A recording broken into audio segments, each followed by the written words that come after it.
team to discuss options to deter Iran's continued aggressive behavior. As we have seen, the Iranian regime is waging a deliberate campaign to destabilize the Middle East and impose costs on the international economy. In recent months, Iran has increased its military activity through direct attacks and support to its proxies in the region. In the Persian Gulf and Gulf of Oman, which are vital waterways for global commerce, Iran has threatened the safe passage of ships by attacking commercial vessels and illegally seizing a British oil tanker. In Yemen, Iran is perpetuating war by providing sustained financial support and advanced weapons to the Houthi insurgency. And on June 20th, Iran shot down a United States unmanned aircraft that was flying over international waters. Despite repeated calls from President Trump to begin diplomatic talks, Iranian aggression continues to increase. In the face of this sustained malign behavior, the United States and other countries have demonstrated great restraint in hopes that Iranian leadership would choose peace and reverse Iran's steep decline into isolation and economic collapse. But the attack on September 14th against Saudi Arabian oil facilities represents a dramatic escalation of Iranian aggression. It is clear, based on detailed exploitation conducted by Saudi, United States, and other international investigative teams, that the weapons used in the attack were Iranian-produced and were not launched from Yemen, as was initially claimed. All indications are that Iran was responsible for the attack. The United States has a responsibility to protect our citizens and our interests in the region. And the international community has a responsibility to protect the global economy and international rules and norms. All of this is threatened by Iran's significant escalation of violence. This week, I've been in dialogue with the Saudi defense minister and other partners about this latest attack. To prevent further escalation, Saudi Arabia requested international support to help protect the kingdom's critical infrastructure. The United Arab Emirates has also requested assistance. In response to the kingdom's request, the President has approved the deployment of U.S. forces, which will be defensive in nature and primarily focused on air and missile defense. We will also work to accelerate the delivery of military equipment to the Kingdom of Saudi Arabia and the UAE to enhance their ability to defend themselves.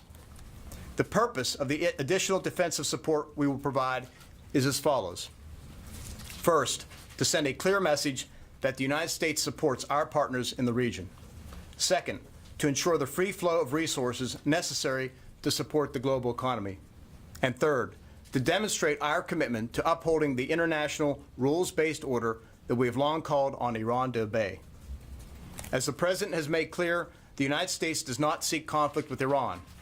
That said, we have many other military options available should they be necessary.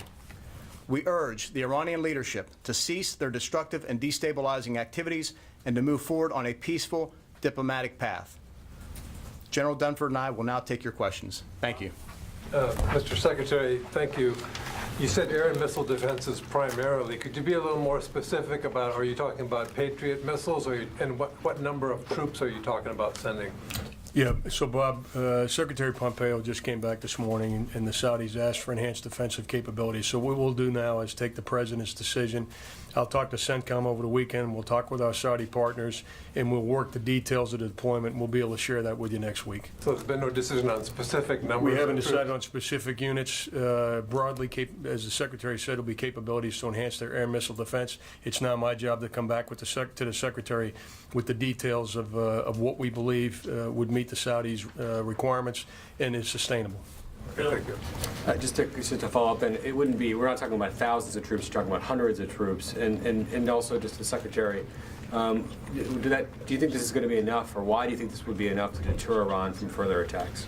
We think, given the state of play now, and then based on whatever assessments we get from Central Command, what the Joint Staff and the Chairman do, and other discussions we're having with partners, we have to continually assess that.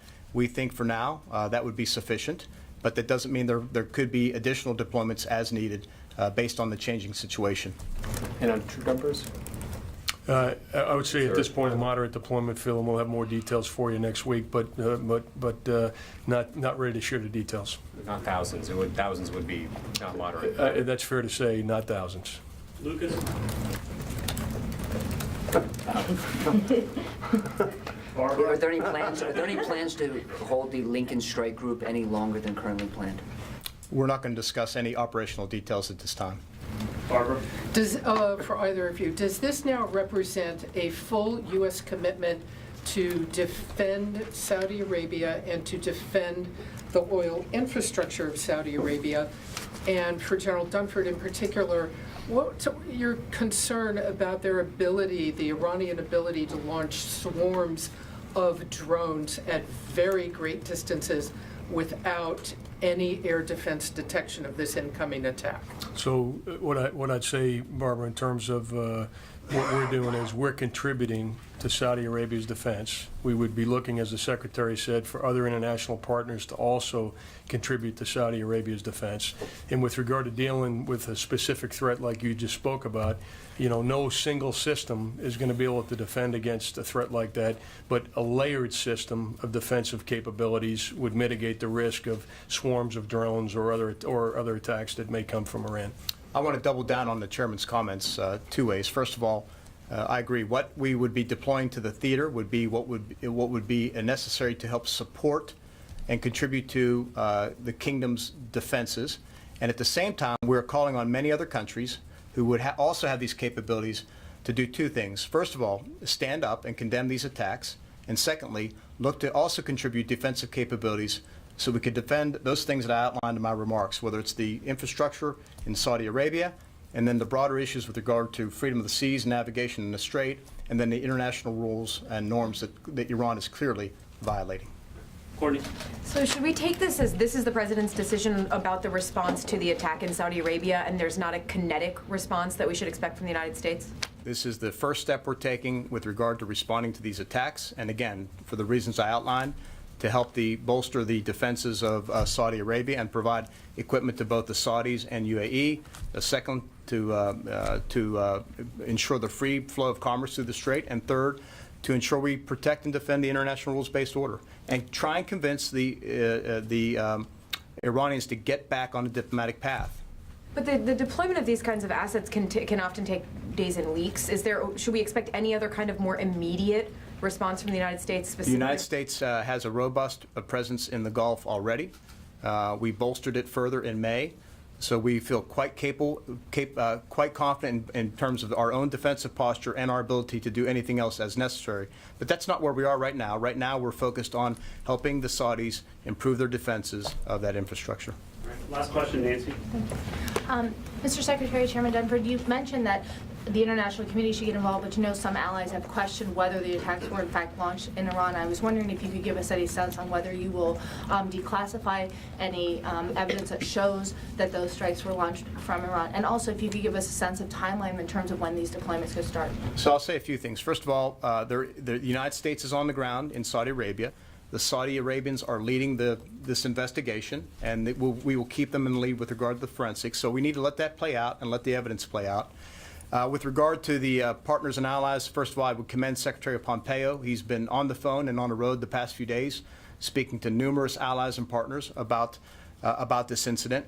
And regardless of where you think it came from, the fact is the Saudis were attacked by both drones and cruise missiles and are still vulnerable to attack.